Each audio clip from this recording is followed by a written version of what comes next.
Saturday morning, sunlight cut through the half-closed blind like a blade across my kitchen table. I reached for my laptop before my first cup of coffee. Old habit from 12 years of marriage to schedules that never quite synced. David Brooks, 47, corporate risk analyst. I lived by patterns, routines, the quiet mathematics of predictable mornings. The email had no subject line. From Linda. I've found someone worth my time. I've moved your inheritance into my personal account. Please do not contact me. I stared at the screen for exactly 37 seconds. The cursor blinked, my coffee grew cold. You know what they don't tell you about betrayal? It doesn't always hit like a slap. Sometimes it just sits there, factual as a weather report. My mother's trust fund, $230,000. Gone. Not just the money. Linda had erased my family's legacy with the efficiency of deleting spam mail. Clean. Calculated. Like she'd been planning this moment for months. Which, I realized, she probably had. The signs were all there, weren't they? Linda's sudden interest in self-care retreats over the past year. Her pointed questions about asset management during dinner conversations. The way she'd started asking about my mother's estate documents, casual as discussing grocery lists. Her lawyer cousin Brad had been visiting more frequently, always with paperwork, always when I was traveling for work. Even our friends had gone quiet around me lately. Now I knew why. I closed the laptop without responding, poured my coffee, took a sip, and noticed something different about the kitchen air. Thinner, like the oxygen had been sucked out through a pinhole leak. Years in risk management taught me one fundamental truth. The loudest person in the room is rarely the one in control. Panic is expensive. Emotion is liability. Linda expected rage. She'd prepared for accusations, for pleading phone calls, for the messy explosion of a man whose world had just collapsed.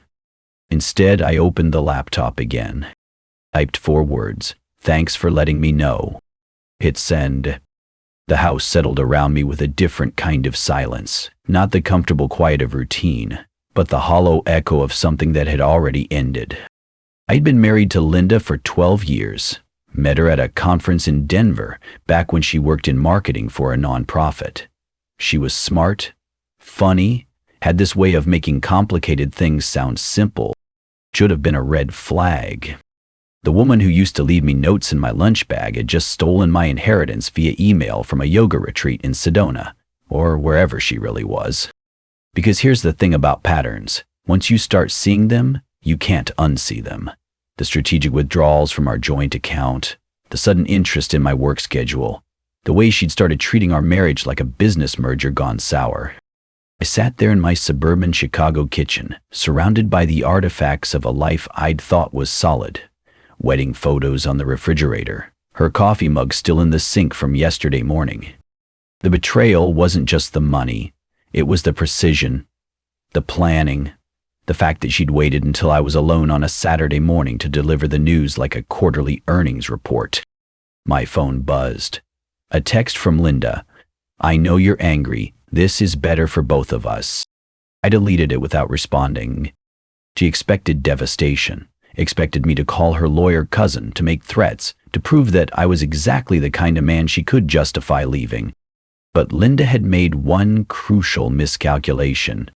She thought she knew me, thought 12 years of marriage meant she understood how David Brooks operated under pressure.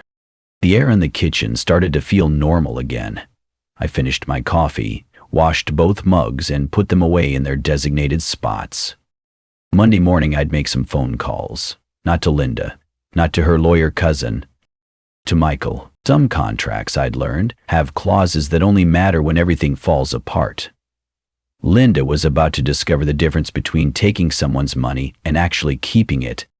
I looked out the window at our perfectly manicured lawn, the hedge she'd insisted on planting last spring. Everything looked exactly the same, but something fundamental had shifted, not broken, just reorganized. Thanks for letting me know, Linda. Now let me return the favor. Monday morning felt different, Not because the alarm clock changed or because Linda's side of the bed stayed cold. The difference was in the hollow spaces. I made coffee for one, checked email, reviewed quarterly reports, but every routine felt like going through the motions of someone else's life. The wedding ring came off that evening. 14-karat gold, nothing fancy. I'd worn it for 12 years, through client meetings and conference calls, through arguments and anniversaries. It left a pale band of skin around my finger, like evidence of something that used to matter. I locked it in the desk drawer with the spare keys and owner's manuals. Seemed fitting, another household item that had outlived its purpose. The bank statements were waiting in my home office, 3 months of carefully organized financial records, color-coded by account type. Habits die hard, even when your marriage doesn't. That's when I saw it. Not the massive withdrawal Linda had bragged about. Something worse. A pattern of smaller amounts, methodically drained over 8 months. 2,000 here, 1,500 there, always just under the threshold that would trigger automatic alerts. Professional level theft, the kind that takes planning. How long had she been preparing to leave me? How many dinners had we shared while she calculated the exact amount needed to disappear cleanly? I reached for my phone and dialed Michael's number. Michael Patterson had been my friend since college, my attorney for the past decade. Estate planning, contract reviews, the kind of legal work that keeps ordinary people from making expensive mistakes. David, it's past 9. Everything okay? His voice carried that careful tone lawyers use when they sense billable hours approaching. Linda's gone. Took my mother's inheritance. I need to know what options I have. Silence. Then, Jesus, when? Saturday, via email. Email? Christ, David. Okay. Don't do anything stupid. Can you be at my office tomorrow at 8? I could hear him moving around, probably reaching for a legal pad. Michael was the kind of man who took notes even during personal conversation. There's something else, I said. She didn't just take the money. She's been planning this for months. How do you know? Statements. Systematic withdrawals. This wasn't impulse, Michael. This was strategy. The line went quiet. Michael had handled my mother's estate after she passed 2 years ago. He knew exactly how much money we were talking about. Bring everything tomorrow. Every statement, every document, every piece of paper with her signature on it.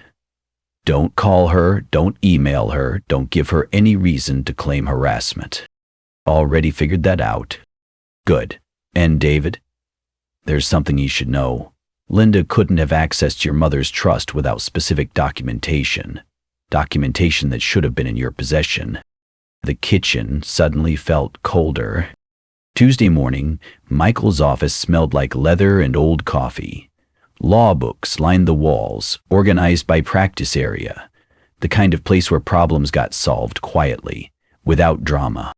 Michael spread my financial records across his conference table like a forensic analyst examining evidence. Here's what I don't understand, he said, pointing to a withdrawal form. This signature. It's yours, but something's off about the pressure points. I leaned closer. My signature, but not quite. The D in David was too aggressive. The B in Brooks too hesitant.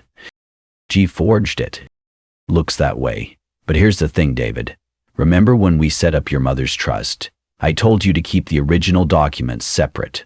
Old school, but safer. I did remember. Michael had insisted on paper copies, stored in my safety deposit box at a different bank. Called it insurance against digital vulnerability. Linda never had access to those originals, did she? No, she knew about the trust, but not the specific terms, not the withdrawal procedures. Michael pulled out a manila folder. I pulled your mother's file this morning. According to the original trust documentation, any withdrawal over $50,000 requires dual signatures. Yours and mine. The room went quiet except for the hum of the air conditioning. Which means every major withdrawal Linda made was illegal. Fraud, forgery, theft, take your pick. But there was something else in Michael's expression, something careful. "What aren't you telling me?" He leaned back in his chair. "I did some research last night. Linda's first marriage. Her maiden name was Linda Walsh. Married to Robert Chen for 6 years before you. I know that. Did you know his divorce attorney filed a complaint about missing assets? Joint accounts emptied, investment funds transferred. Nothing was ever proven, but the pattern matches what she did to you." The words hung in the air like smoke. Linda hadn't just stolen from me. She'd done this before. "Robert Chen lost his house," Michael continued. "Had to declare bankruptcy. Linda walked away clean, claimed she was the victim of an abusive marriage." How many times had Linda practiced this exit strategy? How many men had she married, milked, and discarded? I thought about the woman who used to leave me love notes, the woman who cried during our wedding vows, the woman who held my hand at my mother's funeral. None of it was real. Linda had been playing a role, and I'd been her latest mark. The emotional cost hit me like a delayed invoice, not just the money, the years, the trust. My mother's hopes for our future, her belief that Linda would take care of me after she was gone. All of it leveraged against a woman who saw marriage as a business opportunity. "What do we do?" I asked. Michael was already reaching for his phone. "We file formal complaints. Bank fraud, forgery, identity theft. We petition to freeze all accounts linked to the stolen funds. And we contact the authorities about Linda's pattern of behavior." Will it work? This time, yes, because this time she left evidence. Digital trails, forged signatures, documented theft. Robert Chen didn't have what we have. Michael started gathering documents. "David, I need you to understand something. Once we file these complaints, there's no going back. Linda's life is about to become very complicated." I looked out the window at the parking lot below. Normal people going about their normal Tuesday morning business. People who trusted their spouses, who believed in the promises they'd made. People who had learned what I'd learned about the fine print of human relationships. "File everything," I said. The documents were submitted by noon. Bank fraud complaint, forgery report, petition to freeze accounts, official channels, proper procedures, everything documented and cross-referenced. Linda had played this game before, but she'd never played it against someone who understood risk management. She was about to learn the difference between taking someone's money and keeping it.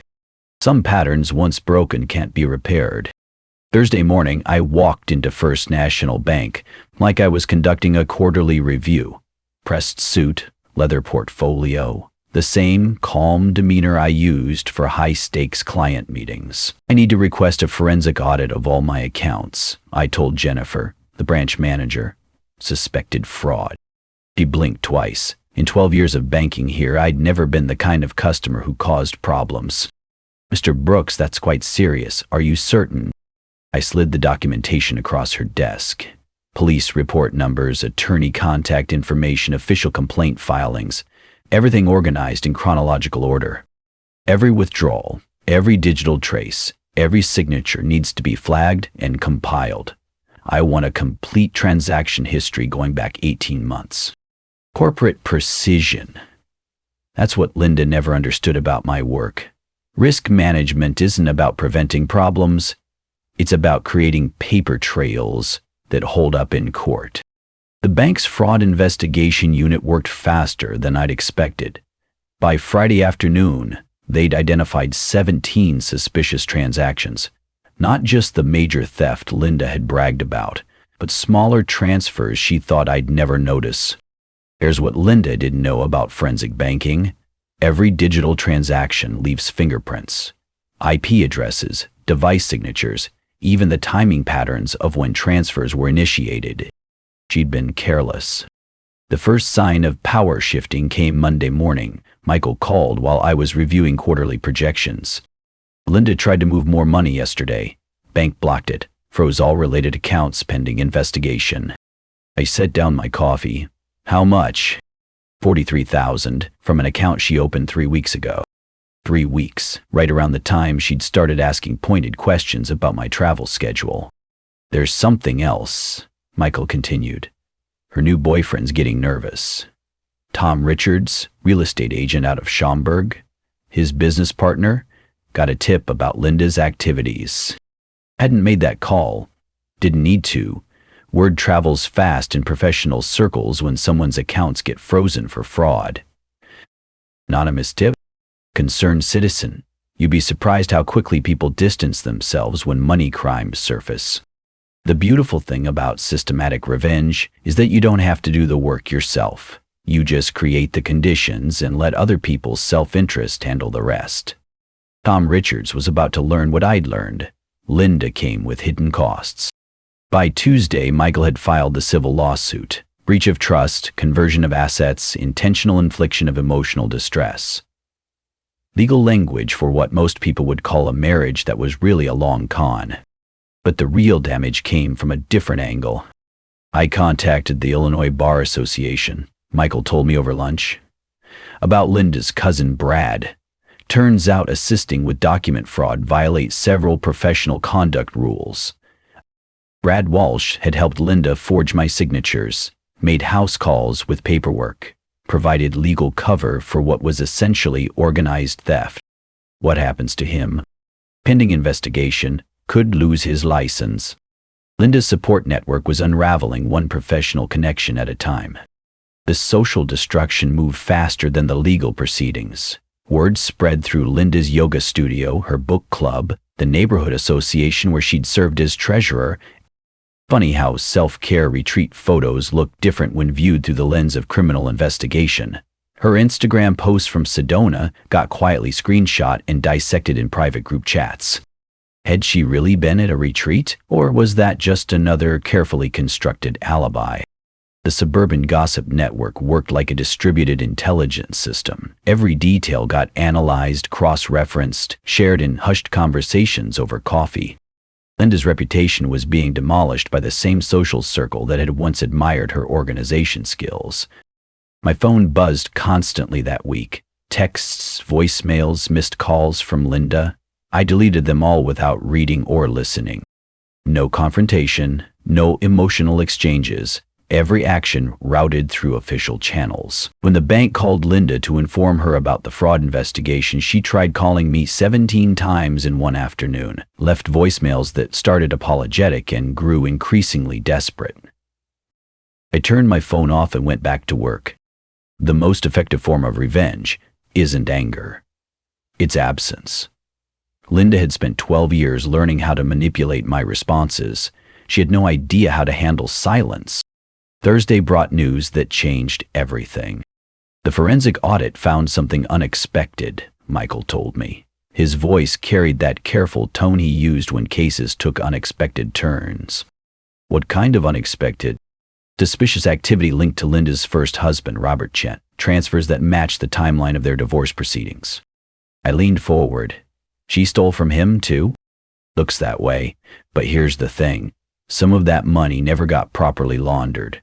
The audit team found digital traces linking Linda's current accounts to transactions from 6 years ago.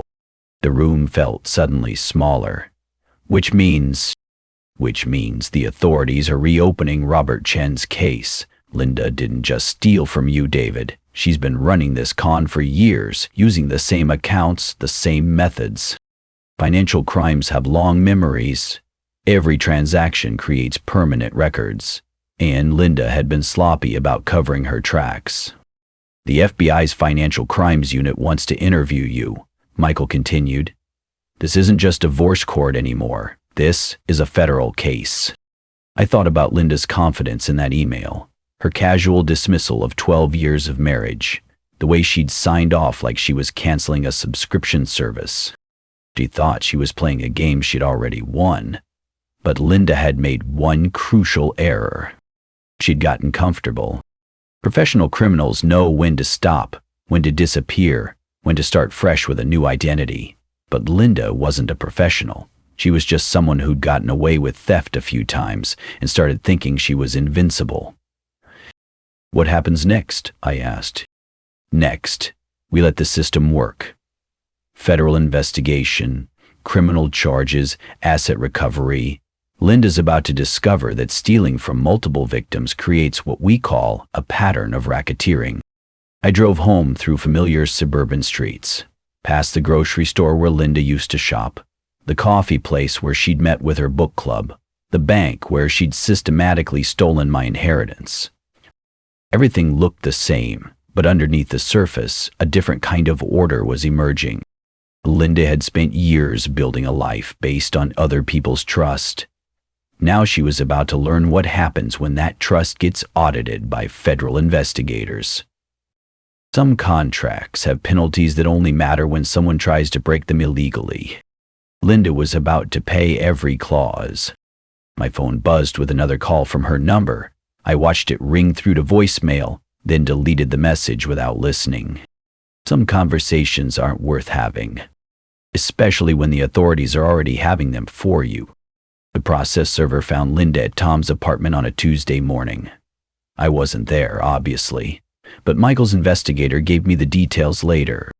Tom answered the door in his bathrobe, probably expecting a delivery. Instead, he got handed a thick envelope marked with federal court seals. Linda Walsh? Legal documents? Linda appeared behind Tom, coffee mug in hand. Still playing house in someone else's life. The process server left. Tom opened the envelope while Linda watched. Criminal investigation, asset forfeiture, pattern of racketeering, fraud spanning multiple victims across 6 years. Tom read faster than Linda could explain. Real estate agents understand liability. It's part of the business. When your girlfriend's facing federal charges for systematic theft, your assets become fair game for recovery proceedings. Get out, he told her. Pack your stuff and get out. Just like that, Linda's new life dissolved. No argument, no negotiation. Tom had spent 2 months falling for a woman who'd just become a federal criminal liability. Must have been an interesting conversation. Linda called me that afternoon, 7 times, left increasingly frantic voicemails that I deleted without playing. Some bridges, once burned, don't get rebuilt.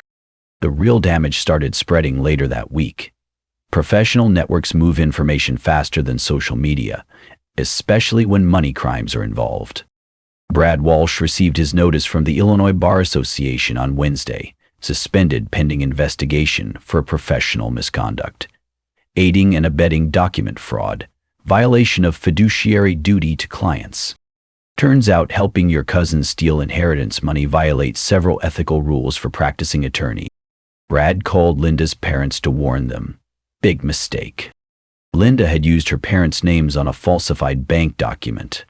Something about emergency contact authorization made it look like they'd approved certain transfers. Frank and Margaret Walsh had spent 40 years building a reputation in their community. Frank ran a small accounting firm. Margaret taught elementary school. Clean lives, clean records. Now their names were attached to a federal fraud investigation. They cut contact with Linda immediately, hired their own attorney, issued statements distancing themselves from her activities. Linda's family support vanished overnight.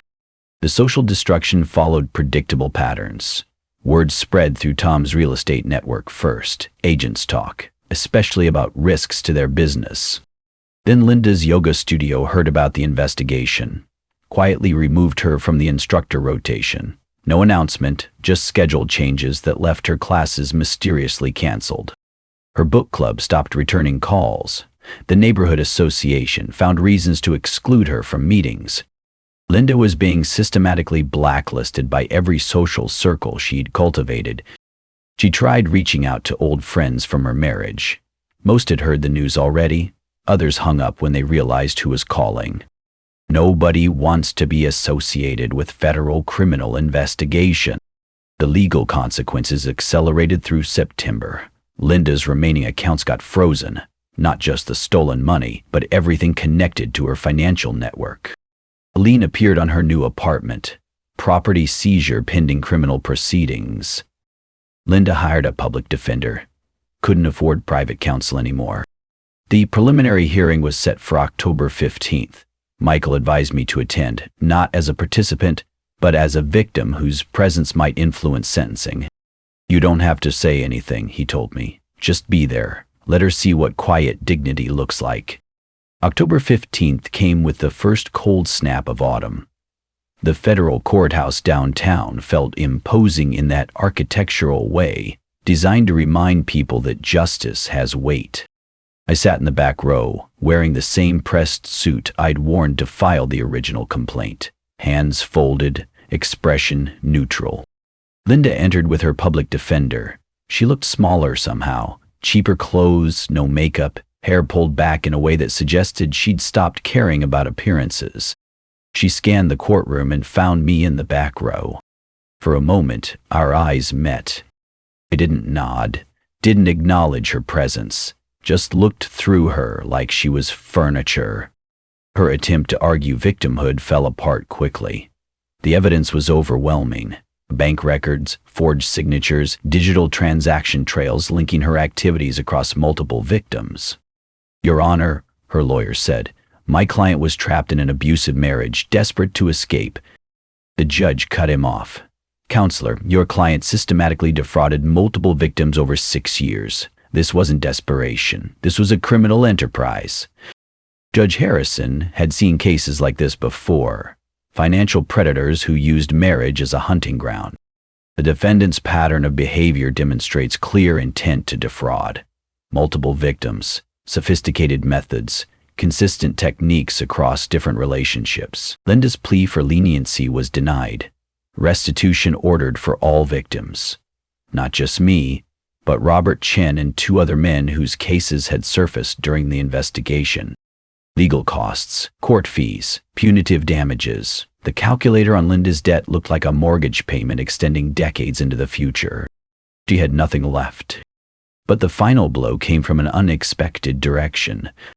The bank's notification to Robert Chen about the reopened case prompted him to file his own civil suit. 6 years of lost assets, bankruptcy proceedings, damaged credit, all traceable to Linda's systematic theft. Robert had evidence now. Digital traces the FBI had uncovered, financial records that proved Linda's guilt in their divorce. He wanted everything back, with interest. Linda was facing lawsuits from 3 different men, federal criminal charges, and professional exile from every community she'd tried to join. As the hearing concluded, Linda's public defender gathered his files. She sat alone at the defense table, staring at the paperwork that had just dismantled her life. I stood to leave, walked past her table without slowing down. She called my name. David. I kept walking. Outside the courthouse, Michael was waiting by his car. How do you feel? I looked back at the federal building. Linda was somewhere inside, probably trying to figure out how to pay for a bus ticket home. Like justice? I said. Some patterns, once exposed, can't be hidden again. Linda had spent years perfecting the art of financial seduction, but she'd never learned the most important lesson about sustainable crime. Eventually, all the victims compared notes. The court had scheduled her sentencing for December. 18 months federal prison, 5 years probation, complete financial restitution. Linda's career as a professional wife was officially over. I drove home through familiar streets, past the bank where she'd forged my signatures, past the coffee shop where she'd planned her exit strategy. Everything looked the same, but underneath the surface, a different kind of order had been restored. Some contracts have penalties that compound over time. Linda was about to serve every clause. The house felt different when I returned from the courthouse. Not empty. Linda had been gone for months, but lighter somehow, like a weight I hadn't noticed was finally lifted. I walked through rooms that were mine again. Kitchen with 1 coffee mug. Living room without her magazine subscriptions. Bedroom where only my alarm clock mattered.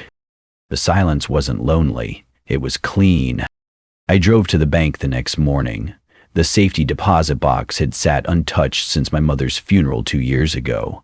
Small metal drawer, family documents, and 1 item Linda had always asked about. My mother's wedding ring. Platinum band with a small diamond, worn smooth by 43 years of marriage to my father. Linda used to mention it during conversations about family traditions and meaningful heirlooms. She'd wanted to wear it after we got married, kept suggesting it would be more appropriate on her finger than locked away in storage. I'd always found reasons to say no. Something about the timing never felt right. Turns out, instincts matter more than you think. The ring felt heavier than I remembered, not the weight of metal, but the weight of promises kept and promises broken. I locked the box and drove west, toward my childhood neighborhood. The house where I grew up had been sold last year. New owners, fresh paint, different cars in the driveway. But the garden remained mostly unchanged. The magnolia tree still stood in the back corner, older now but solid. My mother had planted it when I was 12, said it would outlive all of us. She was probably right. I parked on the street and walked around to the backyard. The new owners weren't home. Felt strange trespassing on my own memories, but some rituals require specific locations. I knelt by the magnolia's base and started digging with my hands. Soft earth, still damp from yesterday's rain. 2 holes, side by side, deep enough to matter, shallow enough to remember. My mother's platinum ring went in first, the symbol of a marriage that lasted until death, built on trust that never wavered.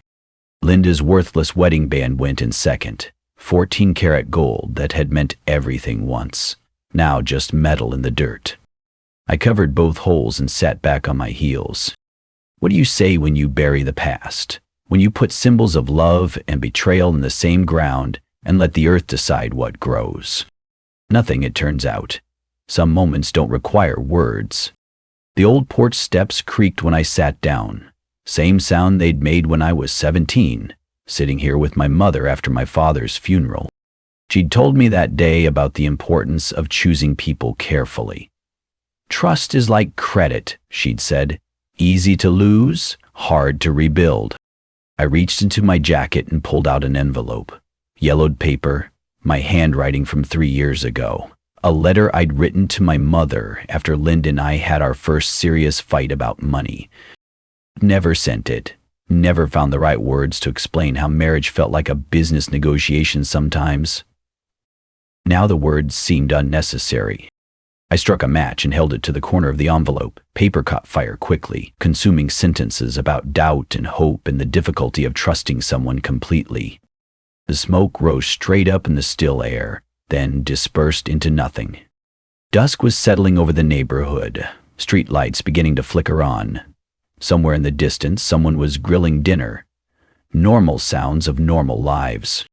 I stood and brushed dirt from my knees. The house looked smaller from the street, the way childhood places always do when you revisit them as an adult. But solid. Built to last.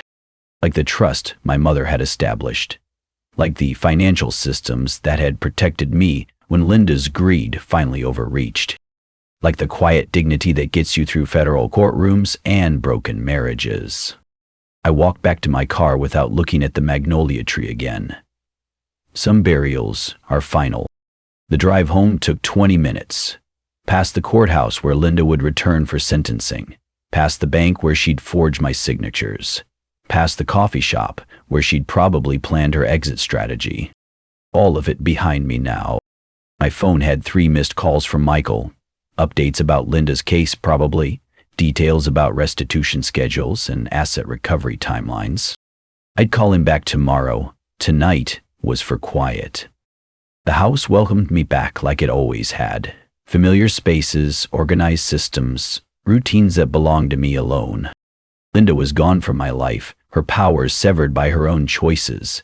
The inheritance was secure, the trust protected, the future mine to determine. I made coffee for one and sat at my kitchen table. Outside, the suburban evening settled into darkness. Inside, everything was exactly as it should be. Some patterns, once corrected, create their own peace. I didn't look back.